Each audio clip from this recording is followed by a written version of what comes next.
Thank you guys very much. I'm very excited, very happy to be here. This is a topic that I think hits home to everyone as far as beating stress and within the workplace and the talks that you'll have afterwards. And I think it's very appropriate because we have a very stress-filled world today, and if there's ever a group of people that really truly understand that stress is never going to end, but one day life will, it's a hospice group. So I think it's appropriate that we're here today. And within the stress talk, what we do is that we talk about how to build happiness as well. And happiness is many things. There's things that are grand, such as winning $1 million, which I'm going to give somebody here an opportunity to win $1 million today, or having your student loans paid off. Maybe that'll happen. But it's also a lot of little things as well. And many times we kind of don't see those little things. But in beating stress, one of the main things that we have to understand is where the sources of stress are and why we have so much stress. And today, the way that we're going to do that is at the end of the day, I want you all to go home and get a box. And the reason is because we all come from cavemen. And yeah, many times I'll get a laugh or a scratch of the head, but it's true. Part of understanding the source of where stress comes from is understanding our history. And whether you believe that we came from evolution or that we came from a rib, which I always say I love ribs, regardless, there is art in caves. So there was once a caveman. We've had electricity for over 100 years, but before that there were times that people sought shelter in caves, and it was a rough time. It was a barbaric time. The average life expectancy at that time was about 20 years, and 1 in 10 people would die of some kind of barbaric or brutish behavior, whereas it was about 1 in 1,000 people men in the U.S. died during the World War times. So in order to survive this time that was, centuries old, you had to be angry. The people that survived were agitated, or they were, in particular, anxious, quick to fight, quick to flee, quick to survive. And that's the genetics of where a lot of our humanity comes in today. So that caveman, our ancestor, always had to make a choice between one of two mistakes. They could be out and about and believe that there was an animal in the bush, when in fact there wasn't. And the consequence to making this mistake was a lot of senseless anxiety and inability to relax. Another mistake that they could make is to stop and smell the roses and believe that there was no animal in the bush at all, when in fact there was. And the consequence of this one was death. And our genetics have been wired to make that first mistake of senseless anxiety thousands of times to just prevent this mistake from happening just once.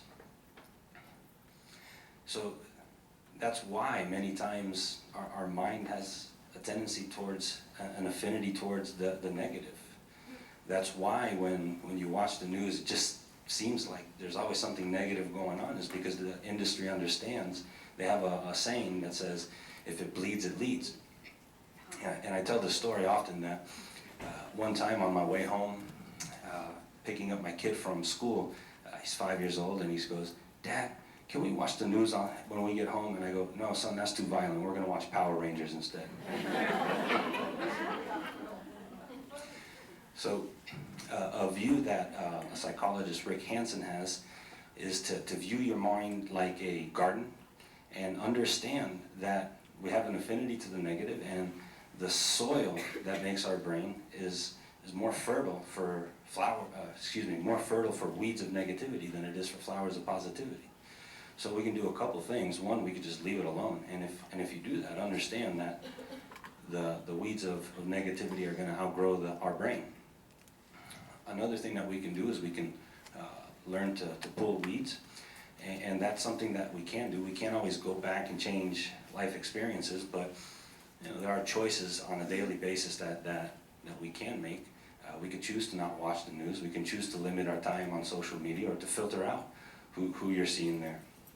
Yeah, I give 2 examples that Winnie the Pooh, he can choose if he's going to have lunch with Eeyore or Tigger. And Smurfette, she can choose if she's going to date Grouchy or Hefty. So we all have choices. Another thing that we can do is we can learn to build flowers of positivity. And we'll talk a little bit more about that. So one technique I say is always let good feelings ease you to sleep. That's my son and daughter there. That's why I do what I do. And right before you go to bed, your mind is open to different ideas, but guess what? If 10 great things happen to you and 1 bad thing happens to you, what do you normally bring to... Yeah, exactly. I see a lot of shaking of the heads there. But make it a point. Get a box, and this is a technique that you can use. Get a box, and at the end of every day, write down something positive that occurred. And you may walk out of here today, and it may monsoon, and zombies may come out and ruin your day, but you had a good laugh today, so write that down. At the end of a year, or on your birthday, or whatever designated time, go through and take a look at all the flowers of positivity that you've gained throughout the way. And I do this with my wife as well. At the end of every day, she writes something positive that I did, and I write something positive that she did. Because, I mean, there's times that, you have disagreements, which normally means that I'm wrong, but still.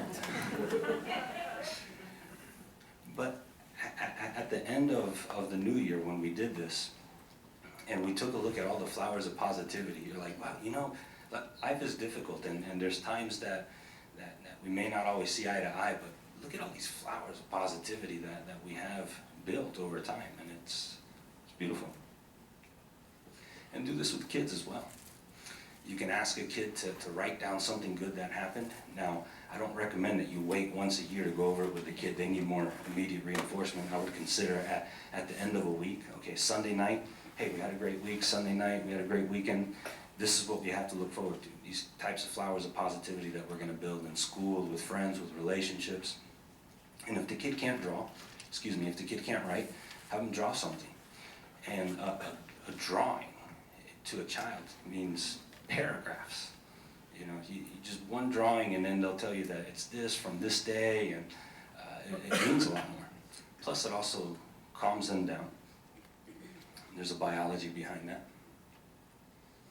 And let good feelings ease you to sleep.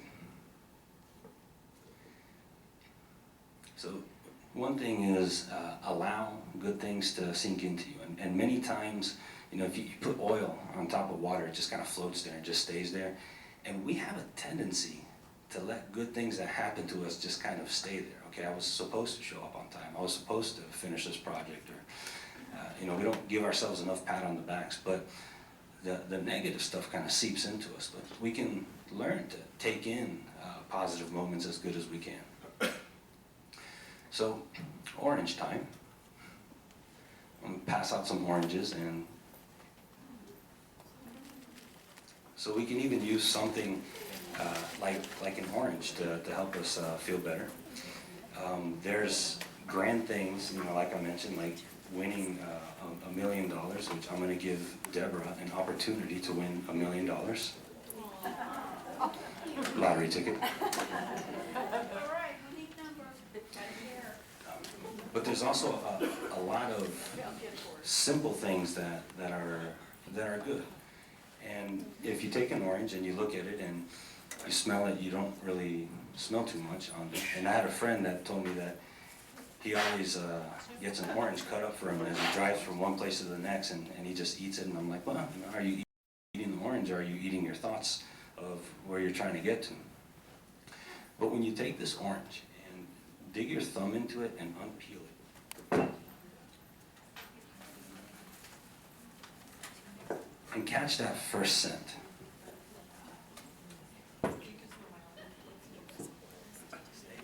Stay with it for 10 seconds. It smells good. How often do we take the time to enjoy that nice smell? And then as you peel it, when you go to eat it, just take one slice at a time. As you're eating that slice, don't be fumbling with the next one. Eat the orange, not your next project. And staying with it and absorbing that good moment. Little things like that are scattered throughout the day that many times has a tendency to be oil on water, which we can allow to be that food coloring that absorbs into the water into us. And it brings a smile. And smiling makes you feel good. And we'll talk about that as well. So this plays into the feelings, emotions, moods, and emotions consist of feelings and moods. And feelings is something that occurs right away and is usually a brief thing, whereas a mood is something that lingers.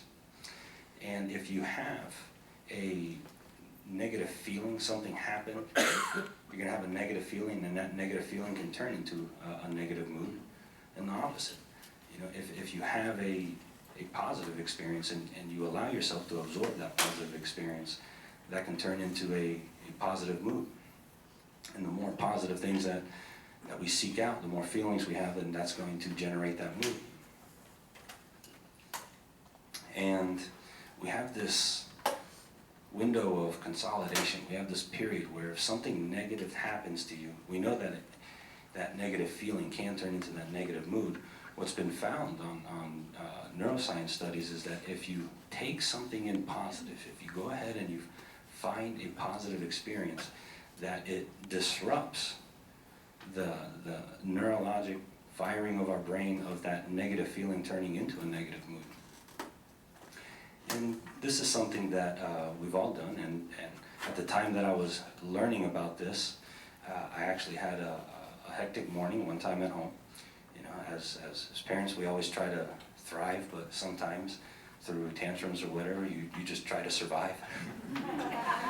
And there was a morning that it was kind of difficult to get out of the house, and I just, you know, on the way to work, I felt kind of this negative feeling turning into a negative mood, and indeed, I stopped on my way to work, went to Publix, got an orange, and took it in, and just smelled it for the 10 seconds, enjoyed it, allowed myself to have that good heartfelt response, and I had a great day. It didn't turn into, that negative feeling didn't turn into a negative mood. We still addressed issues that we had to later. And the beautiful thing that I like about the orange is that, you know, the analogy of this positive feeling turning into a positive mood. Okay, you have this and you disrupt that negative mood for firing, but even after you wash your hands for like the next hour, when you smell your finger, you can still smell that kind of citrus sense to it, and helps kind of fortify that. All right, so let's practice, because, you know, outside it looks pretty gloomy. Whenever I say gloomy, I start to feel gloomy. But the truth is that it's not as hot it is today as it is on a normal Florida day. And I really like the way that the sound kind of brushes through the palm trees and the palmettos. You know, so you could find an array of positivity in every day. And when you do these things, you're not choosing to live life through rose-tinted glasses. The opposite. You're just choosing not to view it through the smudged, covered, cracked glasses that we have a tendency to look at. So, bubble time. Now it's time for a little bit of mind-blowing science. Y'all already started. Let's all blow bubbles together, and we're going to do about 10 of them, okay? Well, I don't have any.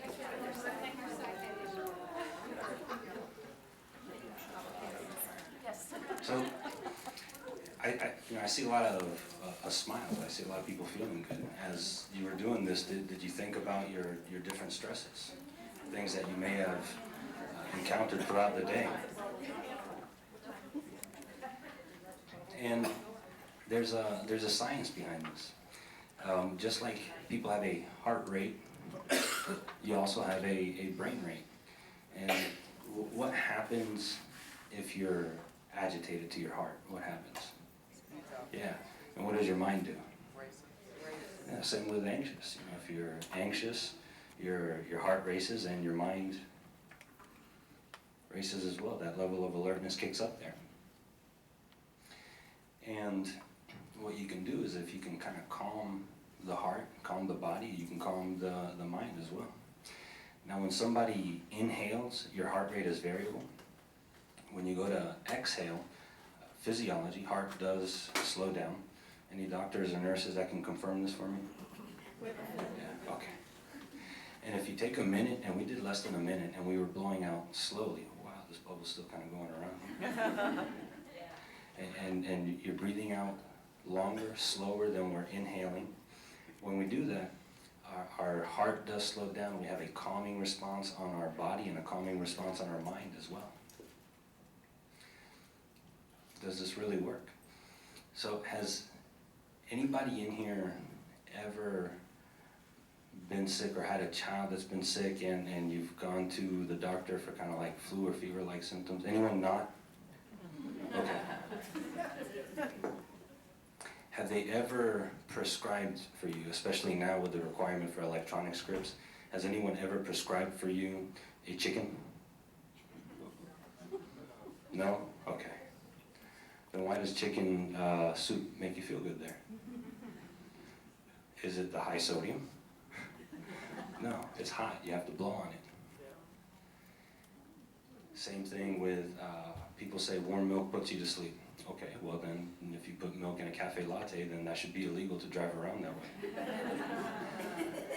But having something warm at night, you're blowing on it, that kind of helps calm the mind and helps calm the body.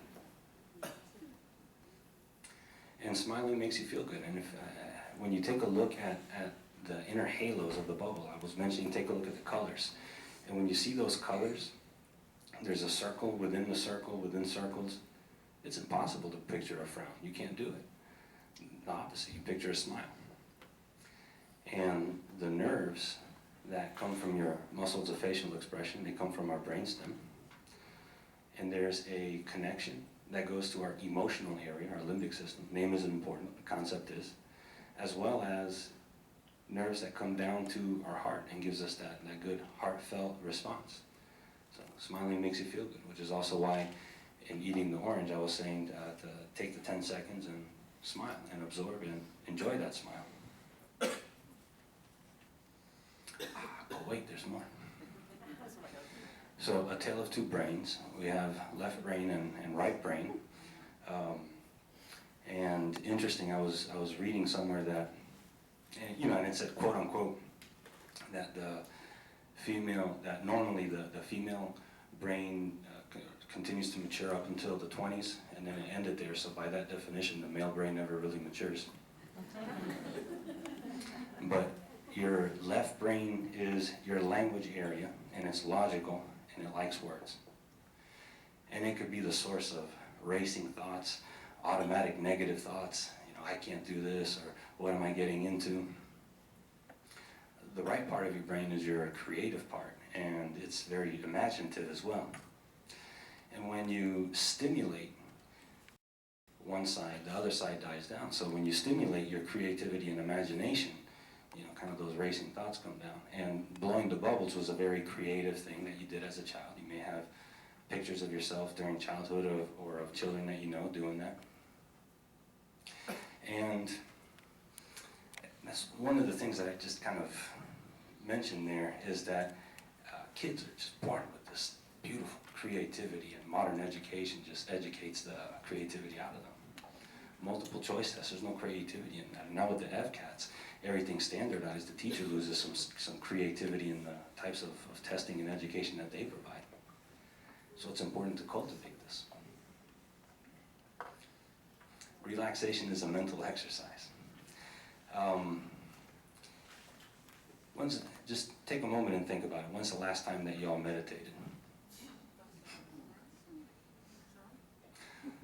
So to the people who kind of laughed, the correct answer is we just did. We did it a couple times today. We set an intent to do something. At one time the orange is something that you enjoy, the bubbles is eliciting a relaxation response. We have a vehicle to capture our attention, so when our mind drifts back, we can come back to the 10 bubbles that we were doing, or to the 10 seconds that we were enjoying the orange.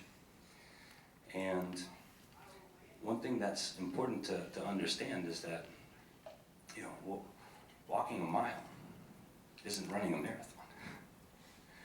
And if you've never been to the gym before, and then one day you get a personal trainer and the personal trainer says, go run 10 miles, you're not going to come back. Well, this relaxation response, you know, call it meditation or yoga or yogic breathing or anything that you want to call it. These are all mental exercises. And sometimes if you just go and you buy that 1 hour CD, that's a mental marathon. But just starting with a small thing, 10 bubbles, or following the sound of your breath, or enjoying an orange. Doing that every now and then turns into a routine, and doing that routine, you can learn to expand that a little bit longer. And when you do that, you are indeed activating parts of your brain of empathy and concentration, and the better that you get at it, the more that you do it, the better you get at it, and you build the brain in that area. And you have to use it, or lose it. So some techniques that we learned today, beat stress by building happiness, and some of the techniques that I used were from a book called Hardwiring Happiness by Rick Hanson, which I mentioned, Hanson. So practicing de-stressing is an exercise. The box technique, okay, this is going to build flowers of positivity. Orange meditation, this is going to disrupt the conversion of a negative mood. And blowing bubbles, these are deep exhalations which can be calming. And I believe this statement to be true. Dalai Lama is wise. If every 8-year-old were to be taught meditation, we will eliminate violence from the world within 1 generation, or stress from our world. Stress will always be there, but we can learn how to manage that. And who's going to teach the children? You know, it's going to have to be mirroring. And this was actually a picture that I took of my kids a couple nights ago as they were, come to find out that it was also a little bit of sleep avoiding behavior. No, I don't want to go to sleep, let's meditate.